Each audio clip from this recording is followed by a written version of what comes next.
2. And I hit the number 3. As soon as I hit the number 3, the thing freaks. I busted out of my bedroom. I ran down the hallway. No joke, I jumped from the bottom of the stairs to the top of the stairs in one leap. I was like a flying chicken. I went running through my parents' kitchen. I went through the hallway into their bedroom. I was like, help me now. My dad, he wakes up and goes, what's wrong with you? I was like, Dad, Mom, you guys, listen. There's a weasel in my bedroom. No joke. It's there, it's moving around, and I'm not sleeping in this house until one of y'all comes and checks it out and kills it. And it's late at night, and my mom, she leans over to my dad, and she's like, honey, there's a little needs. So my dad gets up out of bed, frustrated, walks through the kitchen, down the stairs, into my bedroom, he flips on the light. You think I went with him? No! I sat at the top of the stairs holding the railing like I'm gonna watch my dad die. Walks in that bedroom. Flips on the light, he's in there, he's looking around, he sees nothing. I'm like, check under the bed. Right, he's always under the bed. He goes, he gets down on one knee, he lifts up the covers, and sure enough, there, in the corner, nothing.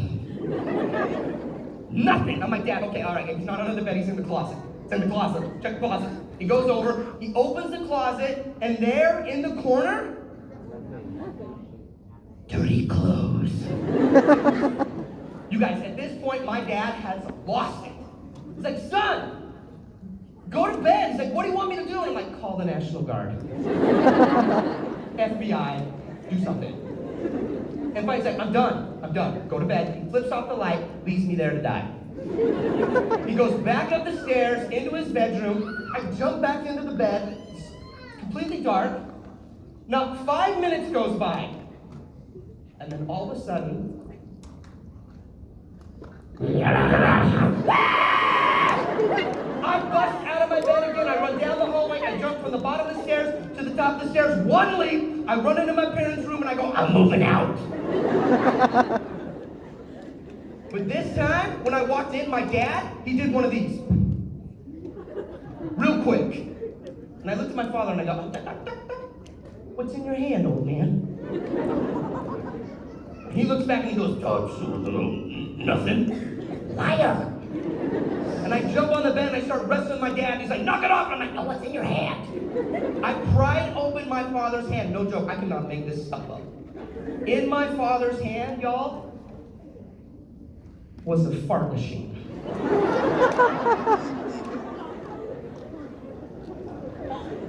And in his other hand was a remote control. I have never, to this day, I've never heard my father laugh so hard. You ever heard like a donkey? Just like, he sounded like a walrus having a baby. That's what it was. My mother was even laughing. She's laughing. I'm like, stop it, you are sick people.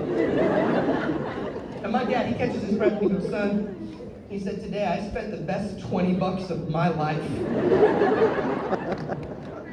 My dad stuck a fart machine in my closet. Have you ever heard one of these things? He hyped up the volume as high as it would go, and he was sitting up in his bedroom clicking the remote. Traumatized me for the rest of my life. I still can't listen to Enya. Enya comes on the radio, and I'm like, shut it off! A fart machine! I learned, as crazy as that story is, I learned at a young age, the power of perception is real. Perception determines reality. And whatever's real to you predicts behavior. It's influence 101. It's leadership 101. What we think about, how you view yourself, how you view the world, determines the choices you choose or choose not to make. And my perception was that there was a flaming fiery weasel from you-know-where that was gonna rip my face off. Even though that was inaccurate, it was still very real to me. And when we talk about our thoughts, you look at your generation. I'm talking high school students to junior high. On average, in one day, the Hawthorne Institute, they did a study, 1.5 million kids. And they found in one day, the average high school student, middle school student will have anywhere from 15,000 to 60,000 thoughts in one day. Some of you are like, Clint, I barely have 12. But on average, 15,000 to 60,000 thoughts. But what they also found in the study, out of all of that thinking, 80% of what you think about on the daily is associated with negativity. In some way, shape, or form. Thoughts like, I'm not successful enough. I didn't get the ribbon. I didn't place where I wanted to place. I didn't score where I wanted to score. Man, I don't sit at the cool table lunch. I don't wear the nice clothes. I don't drive the nice truck. Man, I only got 56 likes on my Instapic. What? Or why doesn't Jessica open up my Snap? Or why does Jessica like Tom more than me? And we laughed a little bit at some of those things. But if you take 80% of negativity and you compound that day after day after day, it's easy to see how we can lose that perspective. How we can lose the sense of your greatness, your influence. Not so much what you can do, but what you can become in your life. And you look at, I'm curious, we got a ton of people here tonight. I would love, raise your hand if you know anybody in your life that struggles with some form of depression or anxiety. Raise your hand. Look at that. Myself. Now more than ever, FFA, we need people like you to help paint that perception of positivity, to help paint the perception of really what could be, because people in their lives are battling the weasels. They're battling those inner thoughts and they're struggling. I've learned that if you treat most people as if they're going through the hardest time in their lives, most of the time you're probably right. It's leadership 101. It's influence. I believe in the power of a moment. A single moment in time that you have the opportunity to create in the lives of other people. A single moment in time that can literally change people's lives.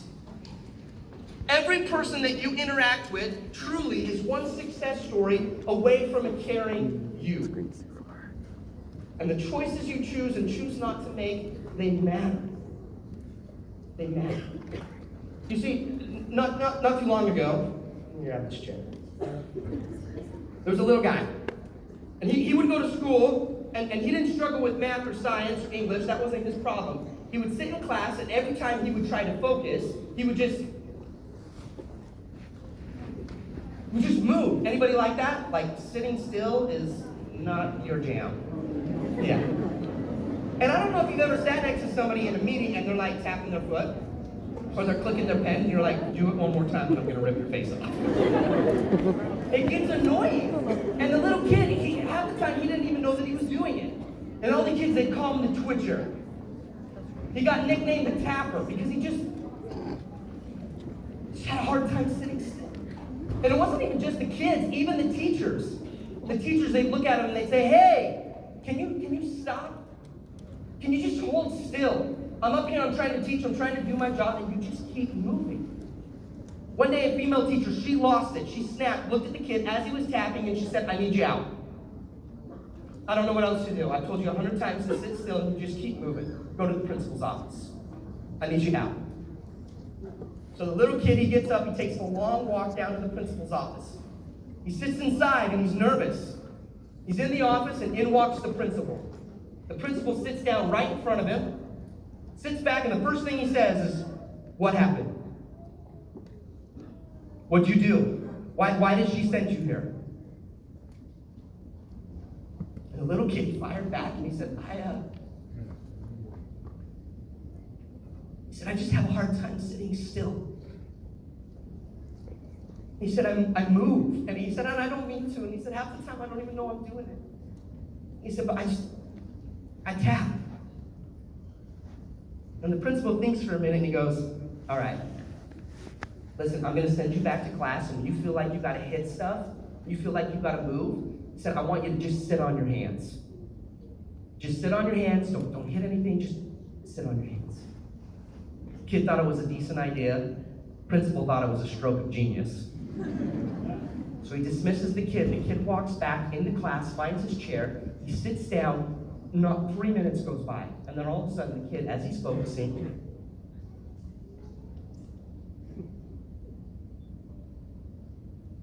and he remembers that he's got to sit on his hands. But when he sat on his hands, his feet would start tapping. Florida, it happened again and again and again until one day there was a teacher. His name was Mr. Jensen. Old teacher, been doing it a long time. He had white hair, big Coke bottle glasses, suspender, blue tie. And he looked at the kid as he was tapping in class, and he just said, hey. He said, hey, young man, you and me. I need you to stay after class. All the other kids go, ooh, Twitcher's gonna die.